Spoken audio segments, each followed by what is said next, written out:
I never thought I'd be sitting here feeling lost and broken. Growing up as a pastor's daughter, my life was all about faith, family, and staying pure until marriage. My parents raised me in a strict Christian household, and I took those values very seriously. I wanted to honor them and honor God by saving myself for my future husband. When I got to the university at the age of 18, I joined the campus branch of our church, eager to stay connected to my beliefs and my God. That's where I met him, Daniel. Daniel was in his final year. He was tall, handsome, soft-spoken, and he seemed to care about all the things that I valued. He noticed me early on and started showing interest. At first, I was cautious. I had never entertained any romantic advances before, so I didn't want to start now. But he kept coming back. He was persistent and he was different too, so I decided to give him a listening ear. One day after church, he approached me. "Benita," he said with that smile of his, "I'd like to get to know you better. I can tell you're someone special." I was flattered, but I had boundaries. I told him I can't do anything that would compromise my belief. I want to wait until marriage before, you know. He nodded, looking at me straight in my eyes. "That's exactly why I'm drawn to you. I respect that about you, and I want the same." For 2 years, Daniel never pushed for intimacy. We went to church together, prayed together, and talked about our dreams. Every time I shared this with my friends, they would tell me how lucky I was to have a man who respected my beliefs. As time went on, my friends started asking me questions that made me concerned. "Nita," Sarah would ask, "are you sure he'll keep waiting for you till you're ready? He has already graduated and now has a good job. What if he gets tired of waiting? What would you do?" Tolu also would tell me, "Nita, be very careful. Other girls will start chasing him. Don't be too rigid with this your stay till marriage thing. You might lose him." These comments chipped at me bit by bit. I began to worry that maybe I was asking too much of him. He was now working at a good firm, and I knew other girls could be interested in him. But every time I thought about compromising, I reminded myself of my promise to God and to my parents. By our third year of dating, Daniel wanted to meet my family. I thought this meant he was truly serious about me. When he sat with my parents, he was respectful and assured them he was committed to me. After the meeting with my parents, on our drive back to his house, he seemed unusually quiet. So I asked, "What's on your mind?" He took a deep breath, looked at me and said, "Meeting your parents today made me realize how much I want to spend my life with you. Nita, I really do love you very much." I blushed, feeling overwhelmed with love for him. He looked at me and said, "Maybe we could take our relationship to the next level." I hesitated. "Daniel, you know I've been waiting for marriage." He held my hand gently. "I understand, but meeting your family felt like a big step. We are practically engaged." After thinking it over, I convinced myself he was right. I'd been so focused on saving myself, but here was a man who had proven he was serious. Besides, he had just met my parents and we were planning to get married anyway. So what's the hold up? That night, I made the choice to be with him. After that, our relationship changed. Intimacy became a regular part of it. 6 months later, I found out I was pregnant. When I told him, I expected him to be excited, but his face fell. He wasn't. "Nita, we can't get married while you are pregnant. It won't look right to your parents or to the church," he said in a firm tone. his demeanor very serious. But what are we going to do? I asked, feeling panic rise in my chest. We should maybe end the pregnancy, he suggested. It's the only way we can keep moving forward with the wedding plans and also preserve your dignity. Heartbroken and unsure, I went along with it, thinking it was just one more sacrifice for our future. I kept waiting for him to start the official wedding plans, but months turned into years and nothing happened. Each time I'd bring it up, he would brush it off, saying, "Soon, babe, I'm just saving up so we can have a great wedding." After nearly 6 years together, I was starting to feel anxious. My parents started asking me questions too, and I had no answers to give them. One Thursday morning, Daniel surprised me. He came to my house with flowers, took me out to a fancy dinner, and we spent 2 wonderful days together. I thought to myself, maybe, just maybe he was getting ready to start the marriage rites, but he said nothing about it. On Saturday morning, he woke up very early, saying that he had a business appointment to catch.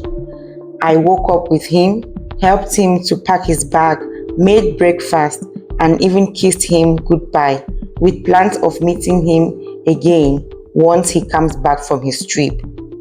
But that same evening, while scrolling through social media, I saw a picture that shattered my heart.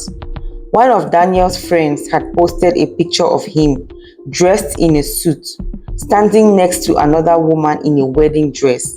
The caption read, "Congratulations to the newlyweds." I stared at the photo, my mind blank.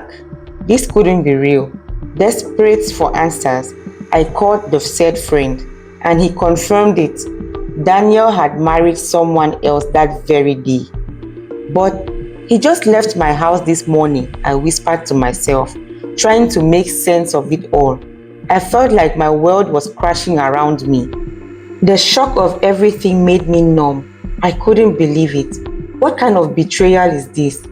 Daniel. Daniel is married? How is this possible? He left my house this morning to get married? I couldn't believe it. I called my friends. I was devastated. I tried to reach Daniel, but he had blocked me. I cried uncontrollably. Tolu, Sarah, and Nene tried their best to calm me down, but I would not be calm. I cried my eyes out. I felt like I had lost a big part of me that day. I could not believe the betrayal. After 2 weeks of trying to reach Daniel to no avail, he showed up at my door, asking for a chance to explain. "What do you want to explain?" I asked him. "Which part do you want to explain, Daniel? Is it the part where you were cheating on me? Or the part where you went from my bed to the altar? Which one?" I cried. All he kept saying was, "Nita, I am sorry. I can explain. Just give me a listening ear." I allowed him in. I wanted to hear what he had to say. "What do you have to say?" I asked, fighting back tears. "It wasn't my choice," he replied, looking down. "My family arranged the marriage. She's from a wealthy family and she's pregnant. Her family wouldn't let her end the pregnancy, so I had no choice but to marry her. But I still love you, Nita. We can still be together." His words felt like a slap. "Are you serious?" I asked, anger boiling inside me. "You expect me to stay with you as what? Your side piece? Nita, please try to understand. This marriage is just about my family's obligation, but you are the one I love." I couldn't believe what he was saying. He was adding salt to injury. What did he take me for? I couldn't listen anymore. I asked him to leave. I felt humiliated, used, and betrayed. I had given him everything, my trust, my purity, my future, and he had taken it all for granted. He was cheating on me all this time, while I was there, trusting him like a fool. I called my friends, and explained what had just happened to them. They came over to my house to console me, and that night we drank and chatted into the night, all of them telling me how crying over him was not worth it and how I should move on. But I told them that I was too hurt to move on, that I wanted to teach him a lesson that he would never forget. At the mention of this, my friend Tolu made a statement that caught my attention. She said, "If you are serious about teaching him a lesson, I know someone who can help you."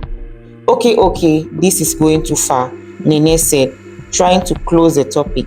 But my interest had already piqued. I turned and faced Tolu. "Really?" I asked her. "Yes," she replied, "anything you want can be done to him.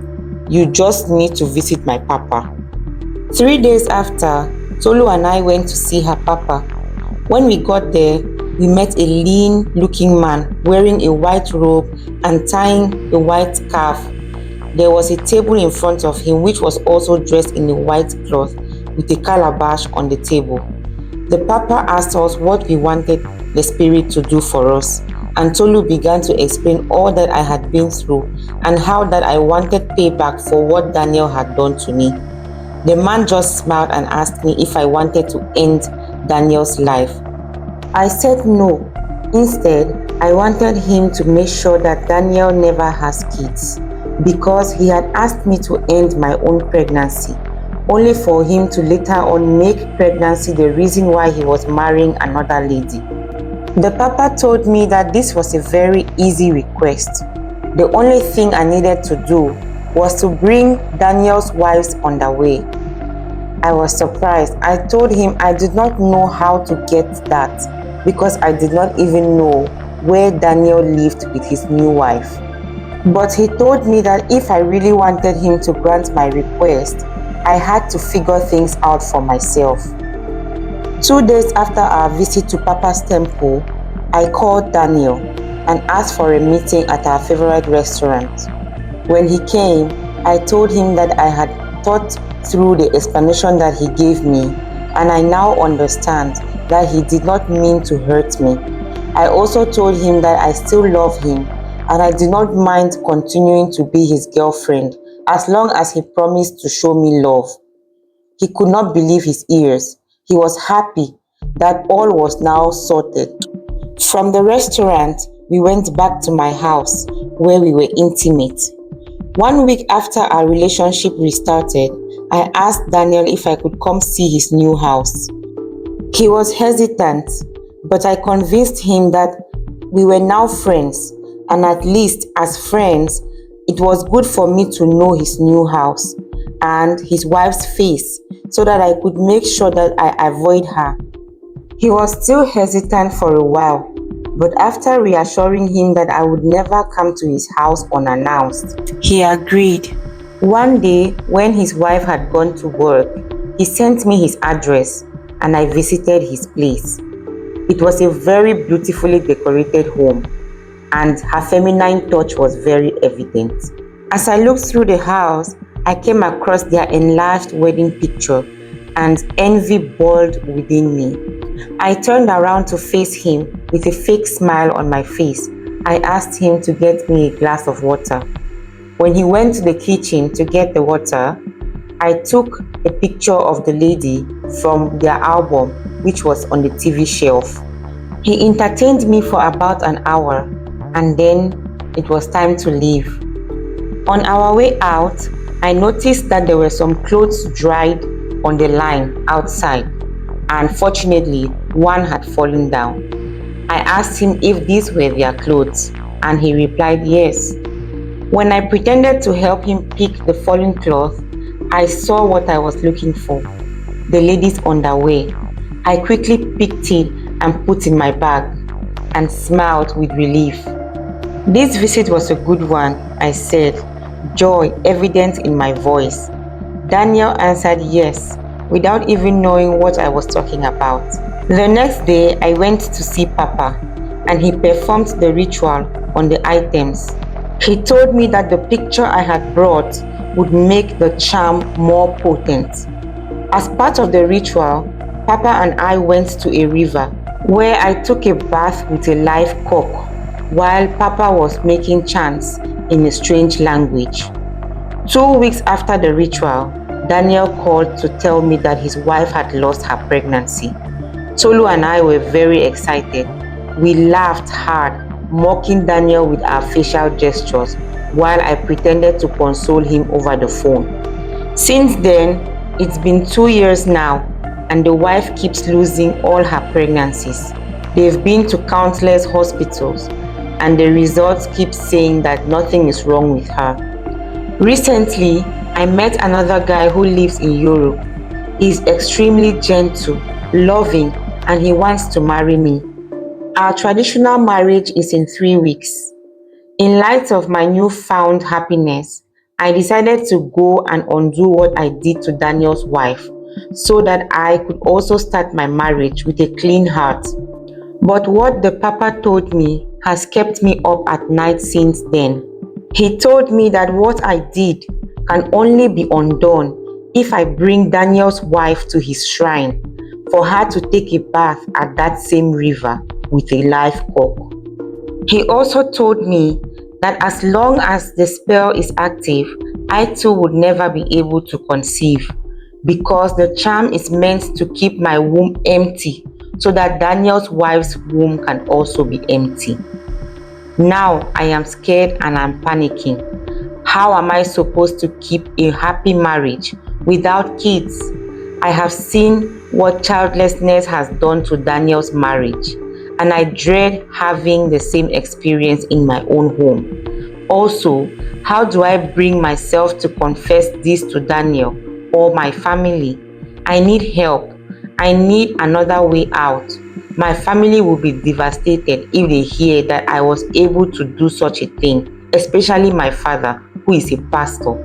I am also scared that the man I want to marry now might not want to continue with the marriage arrangement once he hears my confession. So I am at a fix.